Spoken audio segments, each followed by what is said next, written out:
அசோக் நகர் பள்ளி பிரச்சனை தொடர்பாக நம்ம எதிர்க்கட்சி தலைவர் முன்னாள் முதலமைச்சர் எடப்பாடி பழனிசாமி முதற்கொண்டு பாட்டாளி மக்கள் கட்சி நிறுவன தலைவர் ராமதாஸ் வர இன்னும் பல அரசியல் கட்சி தலைவர்கள் எல்லாருமே கண்டனம் தெரிவித்தது இல்லாமல் கடும் நடவடிக்கை எடுக்கணும்னு சொல்லியிருக்காங்க.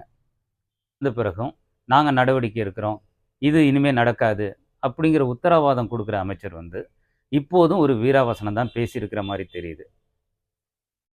ஒரு மாற்றுத்திறனாளி ஆசிரியரை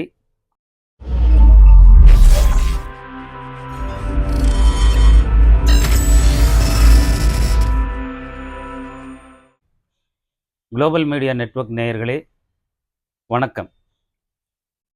சென்னை அசோக் நகர் பள்ளியில் நடந்த ஒரு நிகழ்வில் பேசிய மகாவிஷ்ணு என்பவர் பிற்போக்குத்தனமான கருத்துக்களை எடுத்து கூறினார் என்பது பெரிய பிரளயத்தை உண்டு பண்ணி இருக்கிறது. பள்ளியில் பேசிய அவர், மாணவிகள் மத்தியில் பேசிய அவர், முற்பிறவி பயன்தான் இந்த பிறவில் நாம் அனுபவிக்கிறோம். இந்த பிறவியில் நமக்கு ஏற்படும் சிரமங்கள் அல்லது உடல் குறைபாடு அல்லது வறுமை, இது எல்லாமே நாம் போன பிறவியில் என்ன செஞ்சோமோ, என்ன பாவம் பண்ணணுமோ அதற்கேற்பதான் இந்த பிறவி அப்படின்னு சொல்லியிருக்காரு. மாணவிகள் மத்தியில் இந்த மாதிரியான ஒரு பிற்போக்குத்தனமான அறிவியல் சிந்தனைக்கு நேர் எதிரான கருத்துக்களை அவர் கூறியிருப்பது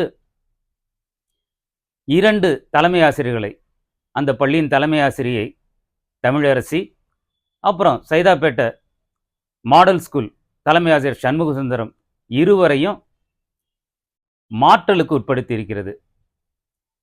இந்த பிரச்சனை அந்த 2 தலைமை ஆசிரியர்கள் மட்டுமே எடுத்திருப்பாங்களா முடிவு இவரை கூப்பிடுறது அப்படின்னு பார்த்தோம்னா அது ஒரு சந்தேகமான ஒன்று. மேலதிகாரிகளோ அல்லது அவர்களுக்கு ப்ரெஷர் இல்லாமலோ அவங்க இதை தன்னிச்சையாக எடுத்த முடிவாக நம்ம பார்க்க முடியல. சரி, இந்த பிரச்சனை மட்டும்தான் ஒரு பிரச்சனையான்னு பார்த்தா, திமுக ஆட்சிக்கு வந்ததுலேருந்து பள்ளிகளில் பிரச்சனைகள் ஒன்றுக்கு மேலே ஒன்றா தொடர்ந்து வந்துக்கிட்டே இருக்கு. முதல்ல பார்த்தோம்னா கள்ளக்குறிச்சி ஸ்ரீமதி கொலை வழக்கு. அந்த ஸ்ரீமதி கொலை வழக்குக்கு அப்புறம் அது இன்னும் நீதிமன்றத்தில் வழக்கு இருக்கு. அந்த பள்ளியில் ஆர்எஸ்எஸ் ஷாக்கா நடந்தது.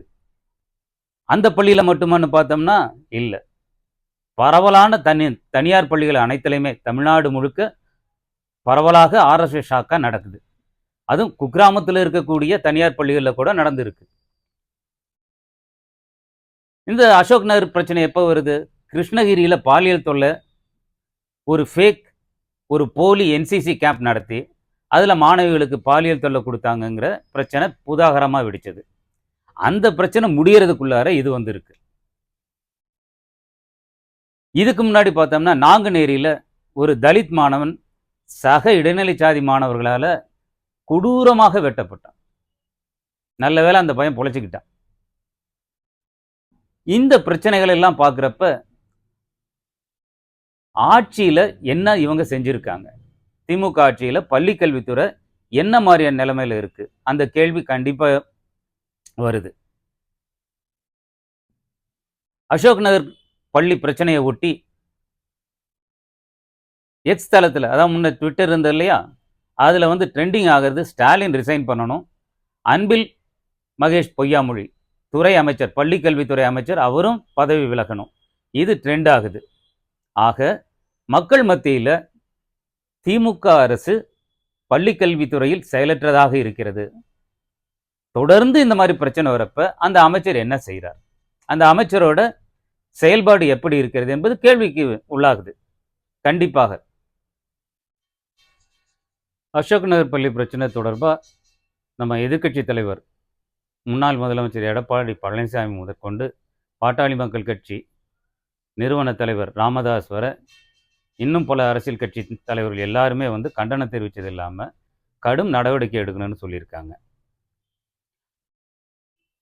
இந்த மகாவிஷ்ணு அந்த பள்ளியில் இந்த மாதிரி பிற்போக்குத்தனமான கருத்துக்களை மாணவிகள்கிட்ட பேசின மகாவிஷ்ணு பரம்பொல் ஃபவுண்டேஷன் அப்படின்னு ஒரு நிறுவனத்தை நடத்தி வருகிறார். அவரோட அவர் சில திமுக அமைச்சர்களோட எடுத்த புகைப்படங்கள் எல்லாம் வெளிவந்திருக்கு. அப்ப யார் இவரு?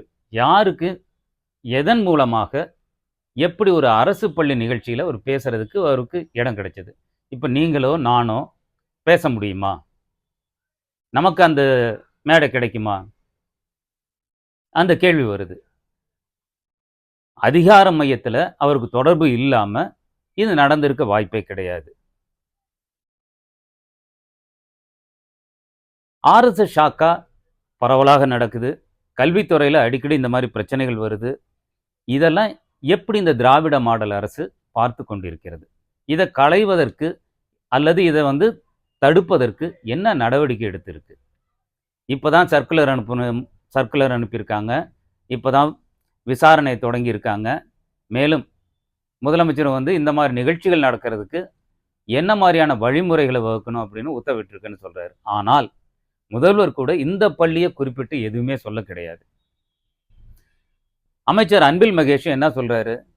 வீரவசனம் பேசுறாரு. இந்த விசாரணை ஒரு கண்துடைப்பு விசாரணையா இருக்குமா? ஏன்னா அவர் இந்நேரம் கொஸ்டின் பண்ணியிருக்கலாமே. காவல்துறை போய் அவரு நிறுவனத்தை சோதனையிடுறாங்க. அவர் எங்க இருக்காருன்னு தெரியல. ஆஸ்திரேலியா போயிட்டாருன்னு சொல்றாங்க. அப்ப யார் அவருக்கு பின்புலத்துல இருக்கா? ஒரு பேக்ரவுண்ட் இல்லாம அவர் இருக்க முடியுமா?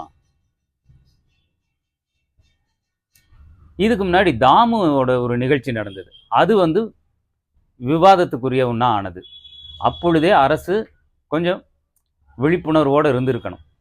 அப்பயே செயல்பட்டு இருந்தா இந்த மாதிரி நிகழ்வுகள் மாணவிகள் மத்தியில் இந்த மாதிரி பிற்போக்குத்தனமான கருத்துக்களை அந்த பிஞ்சு மனசுல நஞ்ச விதைக்கிற மாதிரியான கருத்துக்களை சொல்றவங்களுக்கு வாய்ப்பு இருந்திருக்காது.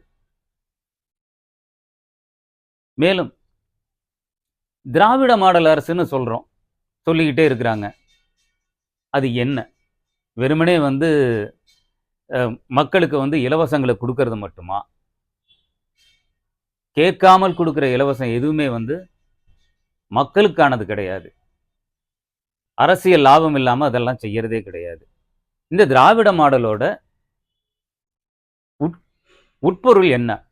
அதோட என்னதான் அதுன்னு விளக்கம், தெளிவான விளக்கம் இருக்கா? இதுதான் திராவிட மாடல் அரசா இந்த மாதிரியான நிகழ்ச்சிகள் நடத்துறதுக்கு? இது மக்கள் மத்தியில பெரிய கேள்வியா இருக்கு. ஒவ்வொரு நிகழ்வு நடந்த பிறகும் நாங்க நடவடிக்கை எடுக்கிறோம், இது இனிமே நடக்காது அப்படிங்கிற உத்தரவாதம் கொடுக்குற அமைச்சர் இப்போதும் ஒரு வீராவசனம் தான் பேசியிருக்கிற மாதிரி தெரியுது. ஒரு மாற்றுத்திறனாளி ஆசிரியரை பள்ளியில ஒரு பொது நிகழ்ச்சியில அவமானப்படுத்தி இருக்கிறாப்புல மகாவிஷ்ணு. அவர் மன்னிச்சிட்டாரு, அவர் பெருந்தன்மையா மன்னிச்சிட்டாரு அப்படின்னு அமைச்சர் சொன்னாலும் நாங்க நடவடிக்கை எடுப்போம் அப்படிங்கிற என்ன மாதிரியான நடவடிக்கை? அவரு தான் புகார் தரணுங்கிற அவசியம் கிடையாது. சுவமோட்டுவாவே தாமாகவே முன் அரசு இதெல்லாம் நடவடிக்கை எடுக்கலாம். அதுக்கு என்ன தயக்கம் இருக்கு? எந்த ஒரு தயக்கமுமே கிடையாது. இன்னும் இருக்கிற 2 வருஷம் தான் இருக்கு. இந்த 2 வருஷத்துலயாவது இந்த ஆட்சி இதுதான் திராவிட மாடல், இதுதான் உண்மையான திராவிட மாடல்னு காட்டுமா அப்படிங்கிறத பார்க்கணும். பொறுத்திருந்து தான் பார்க்கணும். ஆனால் நம்பிக்கை குறைஞ்சிக்கிட்டே வருது. எந்த அளவுக்கு அதிகாரம் ஆட்சியாளர் மத்தியில காவி சிந்தனை பரவி இருக்குதுன்னா அதற்கு இது ஒரு சிறு எடுத்துக்காட்டு. டிப் ஆஃப் த ஐஸ்பர்க்னு சொல்லலாம். இந்த 2 தலைமை ஆசிரியர்களை மாற்றி இருக்கிறதும், ஒரு விசாரணை அமைச்சிருக்கிறதும் ஒரு ஸ்கேப்கோட் இதா? யாரையாவது பாதுகாக்கிறதுக்கா? குறிப்பா மகாவிஷ்ணு பாதுகாக்கிறதுக்கா? அப்படிங்கிற கேள்வி கண்டிப்பாக வருது. இதற்கு அரசு கண்டிப்பாக பதில் சொல்லணும்.